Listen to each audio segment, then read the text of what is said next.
Visits from ancient astronauts recorded by indigenous tribes. The world has evolved around us over millions of years, and we've been led to believe that first there were stone tools and technology increased slowly over millions of years to what it is today.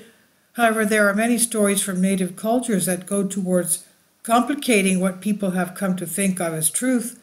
There's talk about huge megaliths and ancient space visitors who have come from almost every corner of the planet, of the cosmos. Statues revealing tribal members wearing outfits of modern-day spacesuits.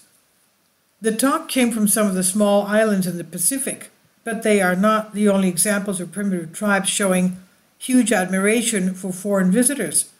It's thought that the phenomenon of cargo cult came from deep within the Amazon forest and the Kayapo tribe. Statues have shown a tribal member wearing an outfit of wicker that has been shaped like a modern-day spacesuit, and the Kayapo tribe each year celebrate the Bep Kororoti arrival, otherwise known as the one who comes from the cosmos. Tribal leaders have talked about a strange man who came from the Pukato Tea mountain range and who aroused fear among the tribe, but then developed a messianic status. The ancient tribal legend states that the people of the village became swept up by the foreigners.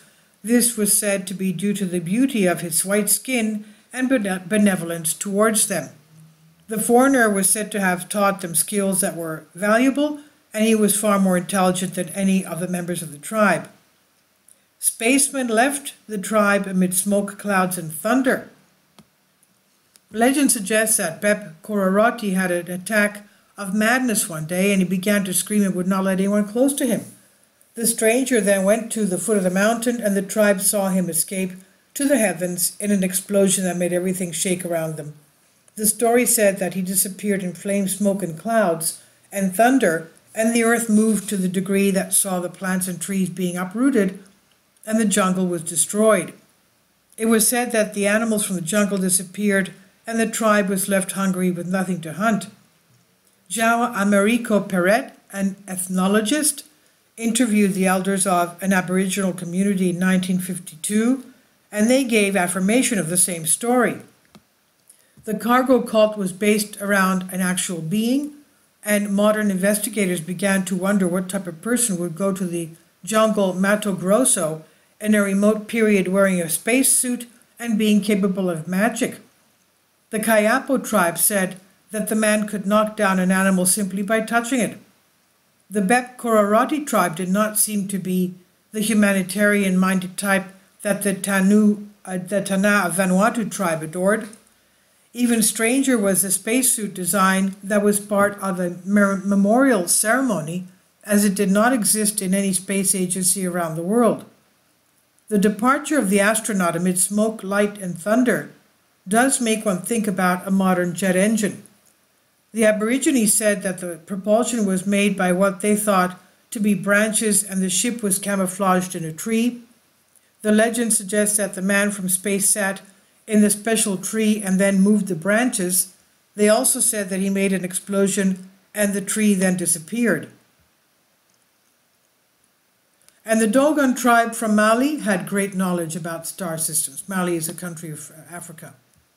One of the fascinating manifestations of the cargo cult phenomenon can be found exhibited by the Dogon tribe of Mali. They did not give the same treatment to their foreign visitor, but they did receive a great deal of knowledge that was said to be a miracle. Marcel Griot, an anthropologist from France, lived with the Dogon tribe for more than 17 years, and he was told a story that was amazing. The tribal elders were said to have told him a secret, and that they guarded closely, even not telling most of the community they lived in. The leaders said that Nomo, who was a half-human, half-fist, founded a civilization on Earth, and while the Dogon were primitive culture, they had an understanding of the solar system that was said to be profound. The elders said that Nomo had told them about the 4 moons of Jupiter, the rings of Saturn, and the spiral form of the Milky Way. They were said to know about the lunar environment and know about the planets moving around the sun.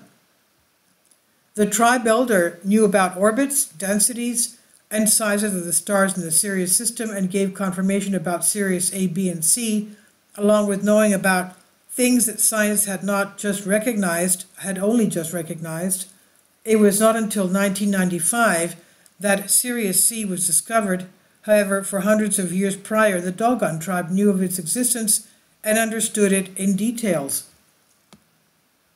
Now, some scientists have suggested that the Dogon tribe could have recent contact with an astronomer, and he gave them the details, and then they added them onto the fairy tale. But this explanation does not serve the interest in finding out the truth. It could, however, be protecting the fairy tale culture of our own that we live in, and one of the most technically advanced societies ever to be known. And this is from Solask. Please leave your comments, and thank you for your support. Please support my Patreon account.